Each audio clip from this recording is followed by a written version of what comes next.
To my YouTube channel. आज हम start करने वाले हैं क्लास 11th का ट्रांसपोर्ट इन प्लांट्स, जो कि है चैप्टर नंबर 11। ठीक है जी, तो without wasting your time let's start the video.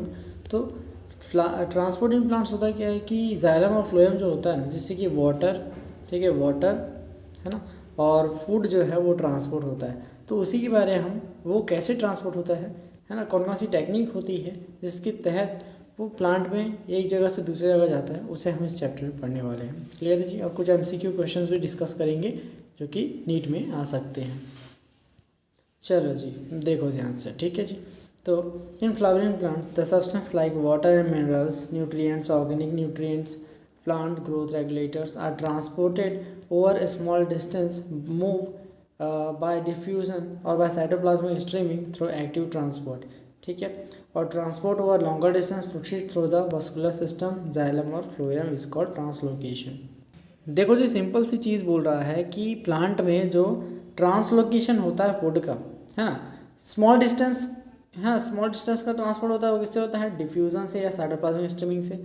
Long distance का ट्रांसपोर्ट क्या होता है? जाइलम और फ्लोएम टिश्यूज के थ्रू होता है। क्लियर है जी। अब कुछ नोट इससे मतलब इस टॉपिक से रिलेटेड हम देख लेते हैं। ठीक है, तो नोट्स देखते हैं इसमें कौन कौन से नोट है। तो पहला है xylem shows unidirectional transport of water, minerals, salts और some organic nitrogen and hormones. Clear.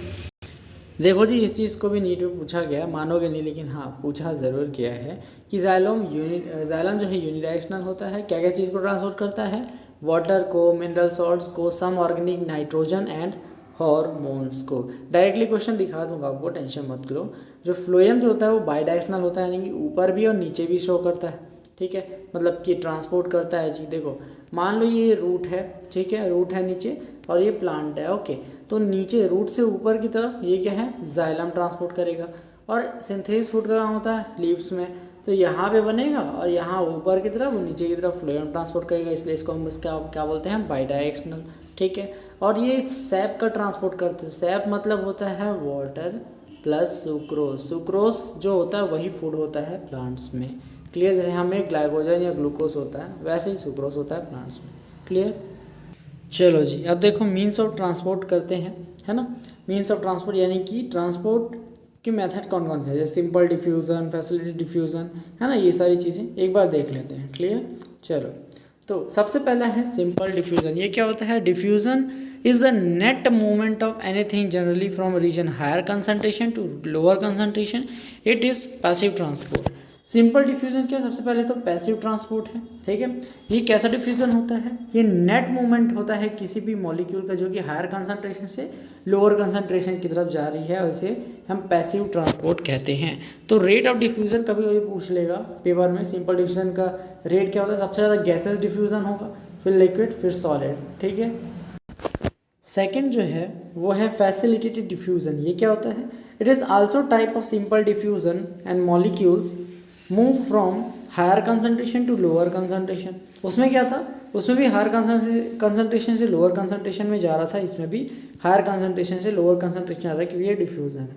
Clear है। ठीक है, तो but here in facilitated transport movement या फिर मॉलिक्यूल्स का जो मूवमेंट है थ्रू मेम्ब्रेन के थ्रू होता है। ठीक है, उसमें मेम्ब्रेन की रिक्वायरमेंट नहीं थी। ठीक है, ये मेम्ब्रेन के थ्रू होता है and it's permeability also affect the movement and it also passive transport. ये पासिव ट्रांसपोर्ट होता है, that is without expenditure of energy. इसकी ट्रांसपोर्ट के लिए कोई एनर्जी नहीं लगती, लेकिन हाँ मेम्ब्रेन ज़रूर लगती है। ठीक है जी, तो मेम्ब्रेन ज़रूर लगती है इसके ट्रांसपोर्ट के लिए। ओके, तो in facility transport a protein allows the membrane, है ना, protein in the membrane allows help in the diffusion called transport protein. देखो क्या होता है कि मैंने बताया फैसिलिटी डिफ्यूज़न में, फैसिलिटी ट्रांसपोर्ट में एक प्रोटीन होता है वॉल पे, है ना, दोनों के बीच के वॉल पे। इस मेम्ब्रेन पे एक प्रोटीन होता है जो कि इधर से इधर का मूवमेंट अलाउ करता है। मैं अभी डायग्राम से समझाऊंगा तो आपको समझ आ जाएगा। ठीक है, तो यहाँ पे डायग्राम में से समझा दूंगा। पहले एक नोट कर लो छोटा सा कि यहाँ पे पोरिन्स होता है। पोरिन आपका एक प्रोटीन होता है, फॉर्म पोर्स। ये पोर्स बनाता है outer membrane of plastids, mitochondria and some bacteria में। ठीक है, जो कि अलाउ करता है some small molecules to pass through membrane. देखो एक तरह का प्रोटीन होता है जिसका नाम है पोरिन प्रोटीन, जो कि पोर्स बनाता है आउटर मेम्ब्रेन और प्लास्टिड माइटोकॉन्ड्रिया और कुछ बैक्टीरियाज के वॉल पे, जो कि अलाउ करता है स्मॉल मॉलिक्यूल्स को टू पास थ्रू देम, यानी कि उनसे मॉलिक्यूल का पास आउट हो, ऐसा ये अलाउ करता है कौन, पोरिन प्रोटीन। क्लियर है। अब सीधा डायग्राम पे लेके चलता हूँ फैसिलिटेटेड ट्रांसपोर्ट का। देखो यहाँ पे ये जो प्रोटीन है ना, इसको बोलते हैं हम क्या, पोरिन प्रोटीन। ठीक है, जो भी प्रोटीन बोलना चाहो बोल लो, कोई दिक्कत नहीं। एक तरह का प्रोटीन होता है जो कि मूवमेंट को अलाउ करता है मॉलिक्यूल्स का। ठीक है, तो इस तरफ से मॉलिक्यूल्स बहुत सारे दिख रहे हैं, हायर टू लोअर कंसंट्रेशन, इसमें बहुत सारे मॉलिक्यूल्स हैं, इस तरफ बहुत कम मॉलिक्यूल्स हैं। तो ये हायर कंसंट्रेशन है और ये लोअर कंसंट्रेशन है, तो ये क्या हो गया, डिफ्यूजन का एग्जाम्पल हो गया। ठीक है, तो यहाँ पे एक मॉलिक्यूल लटका होता है, एक ट्रांसपोर्ट प्रोटीन है। ठीक है, यहाँ से इसको पकड़ेगा, इस तरीके से रोटेट करेगा और इस तरफ छोड़ के आएगा। ठीक है, इस तरीके से इसका ट्रांसपोर्ट मूवमेंट होता है। क्लियर है जी, समझ आया। ये ट्रांसपोर्ट प्रोटीन हो गया ये वाला, और ये हायर कंसंट्रेशन लोअर कंसंट्रेशन, ये मेम्ब्रेन है बीच वाला, इसके अंदर प्रोटीन है और इस तरीके से ट्रांसपोर्ट हो रहा है घूम घाम के। ठीक है, तो इसी को हम फैसिलिटेटेड ट्रांसपोर्ट कहते हैं और इसमें एक्सपेंडिचर की एनर्जी की ज़रूरत नहीं होती, सिर्फ मेम्ब्रेन इसमें ज़रूरी है। ठीक है, अब हम पैसिव ट्रांसपोर्ट की कुछ तरीके देखते हैं कि किस टाइप से पैसिव ट्रांसपोर्ट होता है। तो 3 टाइप के पैसिव ट्रांसपोर्ट होते हैं। पैसिव ट्रांसपोर्ट में जिसमें एनर्जी की ज़रूरत या एक्सपेंडिचर नहीं होती है। क्लियर है जी। चलो अब देखो पैसिव ट्रांसपोर्ट 3 टाइप का होता है, एक यूनिपॉड, एक एंटीपॉड, एक सिम्पॉड। यूनिपॉड मतलब एक ही डायरेक्शन में ट्रांसपोर्ट हो, तो उसे हम यूनिपॉड कहते हैं। एंटीपॉड मतलब कि 2 मॉलिक्यूल्स, ए मॉलिक्यूल इस तरफ जा रहा है और बी मॉलिक्यूल्स के अपोजिट में ट्रांसपोर्ट हो रहा है, तो उसे एंटीपॉड कहेंगे। ठीक है, लास्ट वाला क्या है, सिम्पोर्ट है जी। लास्ट वाला है सिम्पोर्ट, यानी कि 2 मॉलिक्यूल्स एक ही डायरेक्शन में ट्रांसपोर्ट हो एक साथ, तो उसे हम बोलते हैं था पैसिव ट्रांसपोर्ट तक। ठीक है, अब हम एक्टिव ट्रांसपोर्ट देखते हैं थोड़ा सा। ठीक, तो एक्टिव ट्रांसपोर्ट होता क्या है, इसमें हम एक्सपेंडिचर मतलब इसमें एनर्जी की रिक्वायरमेंट होती है टू ट्रांसफ़र द मॉलिक्यूल्स। ठीक है, तो ध्यान से पढ़ो इस चीज़ को। ट्रांसफ़र अगेंस्ट कंसंट्रेशन ग्रेडियंट, यानी कि लोअर कंसंट्रेशन से हायर कंसंट्रेशन में। ठीक है, लोअर कंसंट्रेशन से हायर कंसंट्रेशन में transport against the concentration gradient, that is lower concentration to higher concentration. It requires a transport protein और मेम्ब्रेन। ठीक है, मेम्ब्रेन प्रोटीन को भी ज़रूरत होती है। It shows uphill transport, सबसे इम्पॉर्टेंट एक्टिव ट्रांसपोर्ट में अप हिल ट्रांसपोर्ट होता है, that is from low to high concentration, और ये एनर्जी पंप की ज़रूरत इसको होती है अगेंस्ट कंसंट्रेशन ग्रेडियंट। तो अगर कोई चीज़ नीड में आएगी तो वो आएगी कि अप हिल ट्रांसपोर्ट किस में होता है, वो होता है सिर्फ और सिर्फ एक्टिव ट्रांसपोर्ट में। मेम्ब्रेन की ज़रूरत दोनों में होती है, परंतु एनर्जी की ज़रूरत सिर्फ इसमें होती है। अप हिल ट्रांसपोर्ट सिर्फ और सिर्फ यानी लो टू हाई कंसंट्रेशन किस में होता है, एक्टिव ट्रांसपोर्ट में। तो अगर नीट में कंपैरिजन पूछता है, ठीक, तो देखो हाईली सेलेक्टिव इनमें से देखो सबसे पहला है require special membrane protein. Special membrane किसको चाहिए ट्रांसफर करने के लिए, सिंपल डिफ्यूजन में कुछ भी नहीं चाहिए, फैसिलिटेटेड में चाहिए। ठीक है, ट्रांसपोर्ट में भी, एक्टिव ट्रांसपोर्ट में भी चाहिए होता है। ठीक है, ये दोनों क्या है, पैसिव है। ठीक है, ये एक एक्टिव है। ओके, चलो जी देखो एक और हाईली सेलेक्टिव। सेलेक्टिव कौन सा है, सेलेक्टेड मॉलिक्यूल्स को कौन ट्रांसफर करता है, ये तो बिल्कुल नहीं, सबको पास करता है। ये करता है एकदम सेलेक्टिव को, क्योंकि प्रोटीन जो है पोरिन प्रोटीन वो अलाउ करता है कुछ स्मॉल मॉलिक्यूल्स को बस। चलो ट्रांसपोर्ट सैचुरेशन, यानी कि बहुत ज़्यादा मॉलिक्यूल्स होने के बाद सैचुरेशन मतलब ट्रांसपोर्ट जो है बंद हो जाएगा। किस में बंद हो जाएगा, ऐसा सिस्टम किस में होता है, फैसिलिटेटेड में होता है, एक्टिव ट्रांसपोर्ट में भी होता है। यानी कि ट्रांसपोर्ट सैचुरेशन किसको बोलेंगे कि बहुत ज़्यादा मॉलिक्यूल्स ट्रांसपोर्ट हो रहे हैं एक साथ। ठीक है, तो ट्रांसपोर्ट सैचुरेशन आता है मेम्ब्रेन के अंदर। ठीक, एक और देख लो, अप हिल ट्रांसपोर्ट सबसे इंपॉर्टेंट किस में आता है, इसमें नहीं आता, इसमें नहीं आता, सिर्फ और सिर्फ एक्टिव ट्रांसपोर्ट में आता है। यहीं से नीट में क्वेश्चन भी आता है। क्लियर है। Last one requires ATP energy, ये दोनों नहीं, सिर्फ और सिर्फ एक्टिव ट्रांसपोर्ट में एनर्जी की ज़रूरत पड़ती है जी। ओके, अब कुछ क्वेश्चन देख लेते हैं जो कि नीट में आता है। सो क्वेश्चन नंबर 1, ठीक है, which one is not a property of facilitated transport. इनमें से कौन सा फैसिलिटेटेड ट्रांसपोर्ट का प्रॉपर्टी नहीं है, तो वो है अप हिल ट्रांसपोर्ट की, क्यों वो है किसका, एक्टिव ट्रांसपोर्ट का प्रॉपर्टी। क्लियर, समझ आया। बहुत छोटी छोटी चीज़ें हैं, नीट में आ जाती हैं। Second, the movement of ions against concentration gradient will be, ये क्या होंगी, एक्टिव ट्रांसपोर्ट में होंगी, अप हिल ट्रांसपोर्ट होगा। क्लियर, ये दोनों चीज़ें बहुत ज़्यादा नीट में पूछी जाती हैं। क्लियर है। अब प्लांट वाटर रिलेशन देखते हैं इसके आगे। क्लियर, चलो। तो प्लांट वाटर रिलेशन क्या होता है? Terrestrial plants take up a huge amount of water daily but lost it to the air through the evaporation from leaves, that is transpiration. यानी कि बहुत ज़्यादा पानी तो खींचते हैं टेरेस्ट्रियल प्लांट्स, है ना, लेकिन उसको इवापोरेशन या ट्रांसपिरेशन के थ्रू लॉस कर देते हैं। ठीक है, तो नोट क्या करना है, कुछ चीज़ें। मैच्योर कॉर्न प्लांट जो है एब्जॉर्ब करता है। देखो प्लांट वाटर रिलेशन पढ़ रहे हैं तो प्लांट खींचेगा और उसको रिलीज कर रहा है, तो इसी तरीके से इसमें रिलेशन आते हैं, बताएंगे आपको, बहुत लंबा टॉपिक है। तो पहला इसका नोट जो नीट के लिए इंपॉर्टेंट है, मैच्योर कॉर्न प्लांट जो होता है वो ऑलमोस्ट 3 लीटर ऑफ वाटर जो है पर डे खींचता है अपने बॉडी के अंदर। Second point, mustard plant absorbs water equal to its own weight in 5 hours. ठीक है, मस्टर्ड प्लांट अपने ही वेट का, है ना, अपने ही वेट के बराबर 5 घंटे में ही पानी पूरा खींच लेता है। ठीक, लास्ट है वाटरमेलन बॉडी 92% वाटर से ही होते हैं, तो कितना पानी खींचता होगा आप खुद सोच के देखो।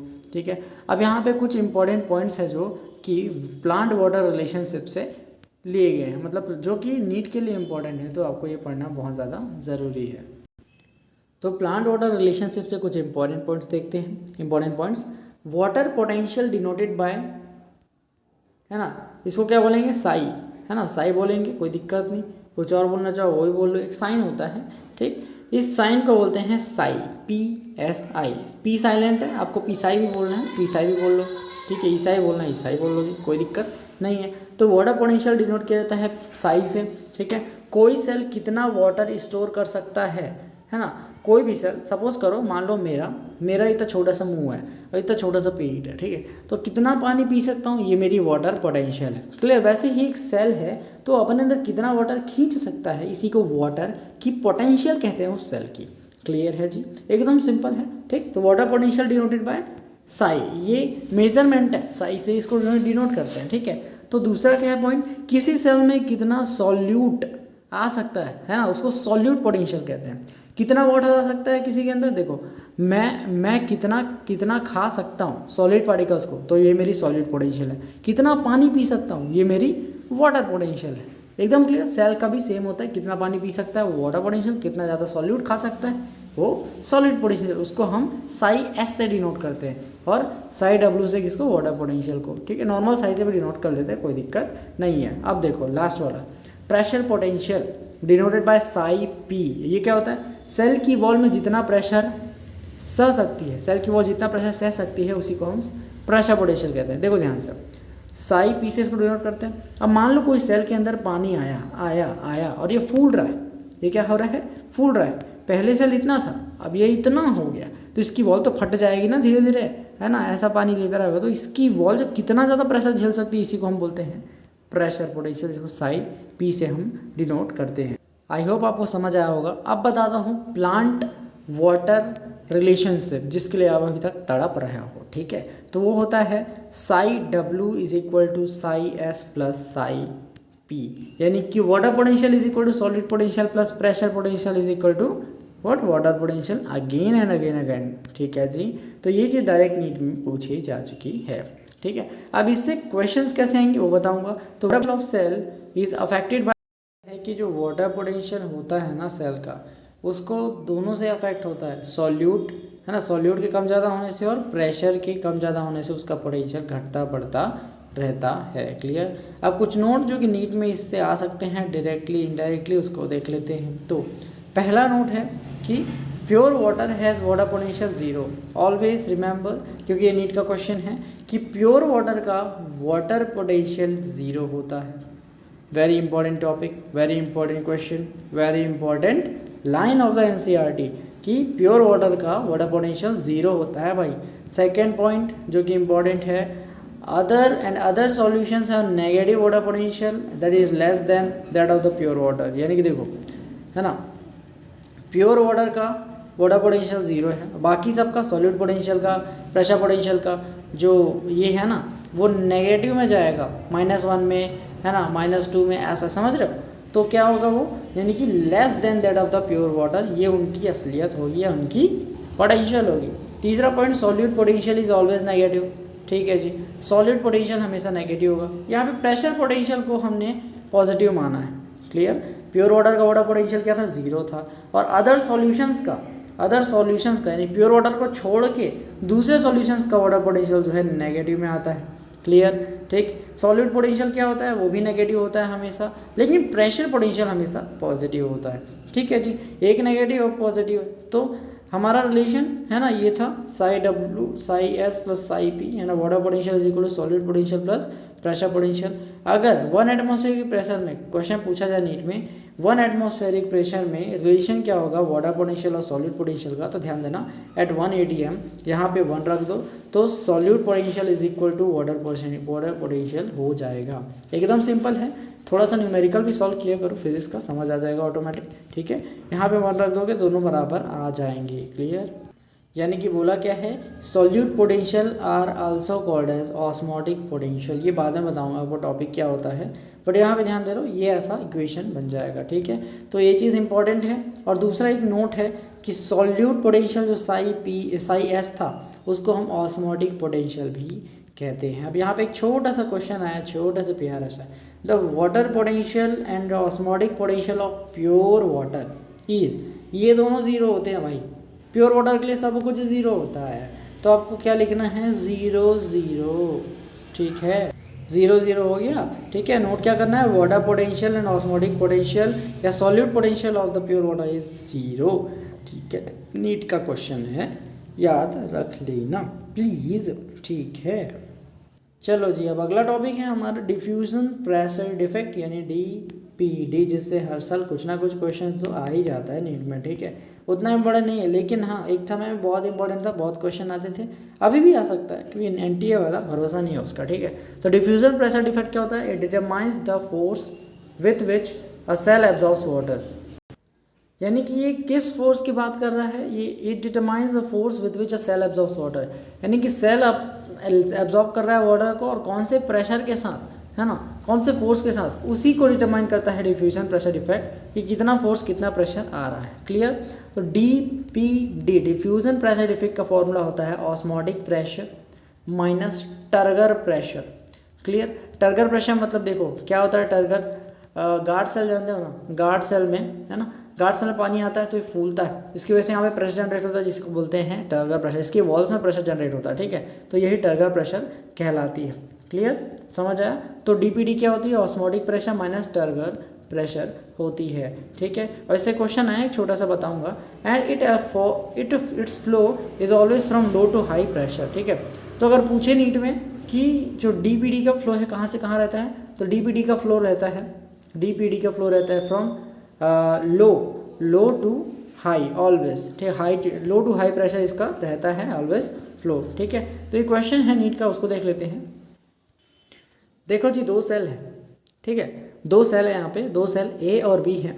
ए सेल है OP यानी ऑस्मोटिक प्रेशर 10 है ना, और टर्गर प्रेशर 7 है। और सेल B में है ऑस्मोटिक प्रेशर 2, ऑस्मोटिक प्रेशर कितना है 8 है ना, और टर्गर प्रेशर 3 है। Now tell the movement of molecules कहाँ से कहाँ होगा। सबसे पहली चीज़ हमको पता है कि टर्गर प्रेशर, ऑस्मोटिक प्रेशर के बारे में बोला है, प्रेशर देख के मूवमेंट पूछ रहा है, तो भाई DPD का फॉर्मूला पता है, osmotic pressure minus turgor pressure. ठीक है, तो DPD ऑफ A क्या होगा बोलो, 10 में से 7 गया है, 10 माइनस 7 इज इक्वल टू 3 आ गया। क्लियर है जी, 5 आएगा ना, सॉरी 5 आएगा है ना, 5 आएगा कि 3 आएगा, यहाँ पे 3 आएगा, नेक्स्ट वाले का 3 आएगा। ठीक है, नेक्स्ट वाले का 5 आएगा, सॉरी देखते रहना। देखो पहले वाले का DPD जो है वो है osmotic pressure minus turgor pressure, तो 10 में से 7 गया, 3 आया। ठीक है, तो A का DPD क्या है, 3 आया। क्लियर, याद रखना A का DPD जो है वो 3 आया है। अब B का DPD देखो, B का DPD यानी कि DPD of B is equal to 8 minus 3 यानी कि ये 5।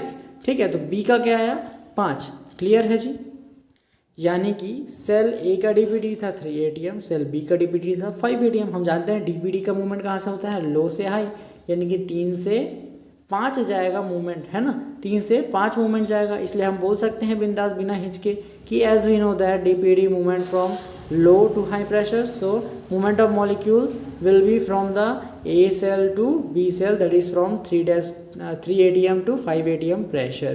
क्लियर है, ऐसे सिंपल क्वेश्चन नीट में पूछे जाते थे और जाते रहेंगे, आपको समझने की जरूरत होती है। ठीक है, अब हम आगे पढ़ते हैं ऑस्मोसिस। पहले हमने डिफ्यूजन पढ़ा, अब हम थोड़ा ऑस्मोसिस के बारे में जान लेते हैं कि ऑस्मोसिस क्या होता है। ये वाटर मॉलिक्यूल से रिलेटेड होता है, तो आपको यही पढ़ना पड़ेगा। The plant cell membrane and the vacuole present inside the cell, है ना, cell has a membrane called tonoplast, यानी कि एक सेल मेम्ब्रेन सेल के ऊपर होता है और एक वैक्यूल के ऊपर मेम्ब्रेन होता है, उसको हम टोनोप्लास्ट कहते हैं। क्या बोलते हैं? टोनोप्लास्ट कहते हैं। क्लियर?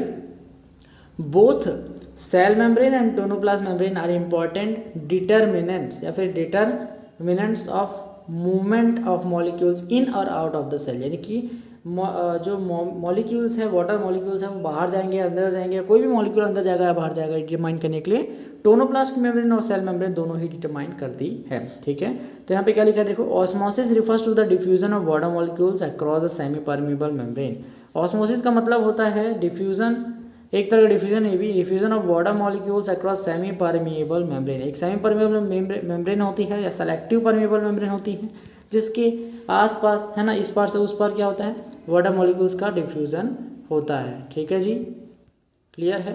चलो देखो यहाँ पे क्या लिखा है, also termed as selective permeable membrane because it allow passage of certain ions and molecules to pass through it. It is a type of facilitated transport, यानी कि जो हम ऑस्मोसिस पढ़ रहे हैं ये किस टाइप का ट्रांसपोर्ट है? फैसिलिटेटेड ट्रांसपोर्ट का। यहाँ पे एक छोटा सा नोट है जो कि नीट में आया है, जो आपके लिए बहुत इंपॉर्टेंट है, उसको देख लेते हैं। नोट क्या बोलता है? The net direction and rate of osmosis depend on both pressure gradient and concentration gradient, यानी कि जो नेट डायरेक्शन है एंड रेट ऑफ ऑस्मोसिस जो है वो डिपेंड करता है बोथ प्रेशर ग्रेडियंट पे और कंसंट्रेशन ग्रेडियंट पे। नेट वर्ड याद रखना ना, नेट डायरेक्शन है ना, ओनली डायरेक्शन नहीं, नेट डायरेक्शन, यानी कि लो वाले के भी और हाई वाले की भी। तो नेट डायरेक्शन जो होता है ये बहुत इंपॉर्टेंट है। नेट को गायब कर दिया था, विच वन इज इनकरेक्ट बोल दिया था और इसी का नाम आ गया था, क्योंकि यहाँ पे नेट मिसिंग था। नेट का मतलब होता है टोटल डायरेक्शन, यानी कि इसका और इसका अगर सम माइनस करेंगे ना तो एक नेट डायरेक्शन आती है। ठीक है, तो net direction and rate of osmosis depend किस पे करता है? प्रेशर ग्रेडियंट, कंसंट्रेशन ग्रेडियंट पे। नीट में एज इट इज इस क्वेश्चन का आया था।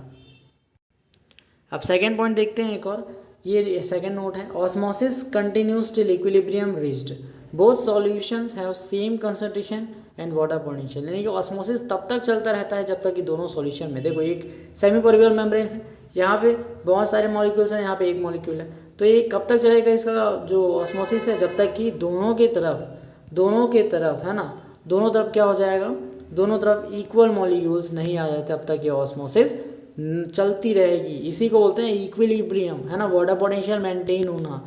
क्लियर है जी? चलो अब तक समझ आ गया होगा आई होप। अब हम सॉल्यूशंस पढ़ते हैं। 3 टाइप के सॉल्यूशन होते हैं, आइसोटोनिक, हाइपोटोनिक, हाइपरटोनिक सॉल्यूशन।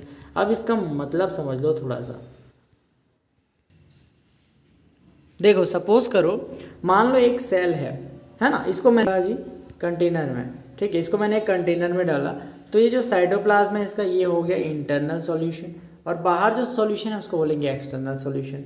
इतना क्लियर है? चलो अब ध्यान से सुनना ना, ठीक है। तो आइसोटोनिक क्या होता है? Isotonic solution, external solution balances the osmotic pressure of cytoplasm. Cytoplasm मतलब कि सेल, और सेल है ना किसमें है? कंटेनर में, और कंटेनर में जो सॉल्यूशन है वो एक्सटर्नल सॉल्यूशन है, ये एक्सटर्नल सॉल्यूशन है जी। ये बैलेंस कर रहा है साइटोप्लाज्म के कंसंट्रेशन को, है ना, साइटोप्लाज्म के कंसंट्रेशन को बैलेंस कर रहा है ना। साइटोप्लाज्म बाहर, बीकर का सॉल्यूशन कंसंट्रेशन सेम है, तो इस कंडीशन में इसे आइसोटोनिक सॉल्यूशन कहेंगे, यानी कि सेल पे कोई असर नहीं पड़ेगा, ना उसका साइज ना शेप चेंज होगा। ठीक है। हाइपोटोनिक सॉल्यूशन मतलब मान लो ये बीकर है, ये साइटोप्लाज्मा है, इसके बाहर का एक्सटर्नल सॉल्यूशन जो है वो क्या है? वो क्या है? इससे डिल्यूटेड है, साइटोप्लाज्मा से ज़्यादा डिल्यूटेड है। ठीक है, तो क्या होगा? डिल्यूटेड सॉल्यूशन मिल गया बाहर, एक्सटर्नल सॉल्यूशन मोर डिल्यूटेड देन साइटोप्लाज्मा। इस कंडीशन में मान लो मैंने एक आरबीसी रखा, when RBC is placed in hypotonic solution. RBC is placed in a hypotonic solution, then water molecules move from the high to low concentration, that is from outside to inside of the RBC. ठीक है, क्या करेगा? When RBC is placed in hypotonic solution, then water molecules will move from higher to low concentration. देखो भाई क्या होगा कि जो हायर कंसंट्रेशन से लोअर कंसंट्रेशन में जाएगा सॉल्यूशन में, तो ये सेल है। और ये हाइपोटोनिक सॉल्यूशन, हाइपोटोनिक मतलब वाटर के मॉलिक्यूल ज़्यादा है, तो ये हाइपोटोनिक हो गया, ये हाइपोटोनिक सॉल्यूशन हो गया, तो इससे अंदर जाएगा हाइपोटोनिक सॉल्यूशन में। क्लियर, यहाँ पे कंसंट्रेशन ज़्यादा है किसका, सॉल्यूट का, और यहाँ पे वाटर मॉलिक्यूल्स का ज़्यादा, तो वाटर मॉलिक्यूल्स अंदर घुसेंगे और इसे फुला देंगे, यानी कि सेल जो है आरबीसी जो है वो फूल जाएगा।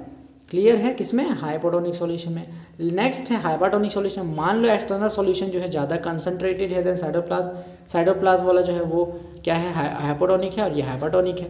ठीक है, समझ रहे हो, इसमें कंसंट्रेशन सॉल्यूट का कम था और इसमें ज़्यादा हो गया, तो पानी यहाँ से निकल के बाहर जाएगा, है ना, इसको काउंटर करने के लिए, यहाँ पे बैलेंस करने के लिए। समझ रहे हो, वाटर मॉलिक्यूल्स ट्रांसपोर्ट कहाँ से होगा, साइटोप्लाज्म के अंदर से बाहर हाइपरटोनिक सॉल्यूशन में।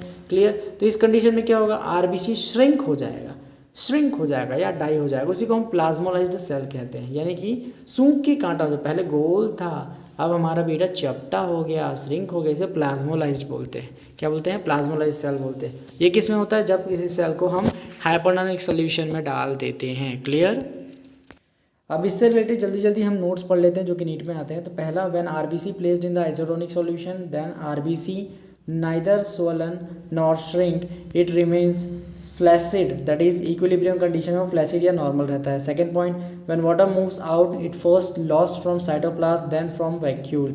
ठीक है, क्यों होता है, देखो जब वाटर मॉलिक्यूल्स आउट होती हैं सेल से, ठीक है, सबसे पहले साइटोप्लाज्म से बाहर जाएगी, उसके बाद न्यूक्लियस के अंदर, मतलब कि उसके अंदर जो प्रेजेंट है ना सेल के अंदर जो वैक्यूल्स वगैरह, उनसे बाहर जाएगी पानी। क्लियर है, और ज़्यादा डिटेल में मत जाओ। ठीक, third point, when the cell gets swollen due to hypotonic solution exerts pressure on the wall of the cell. ठीक है, this pressure due to wall, है ना, due to water molecules are called turgor pressure. Clear है, अब इसके आगे हम next video में इम्बाइबेशन की प्रोसेस पढ़ेंगे। चैप्टर बहुत बड़ा है, बहुत बढ़िया है, आराम से पढ़ेंगे। कोई डाउट हो तो कमेंट कर देना। मिलते हैं अगला वीडियो, तब तक के लिए जय हिंद, जय भारत।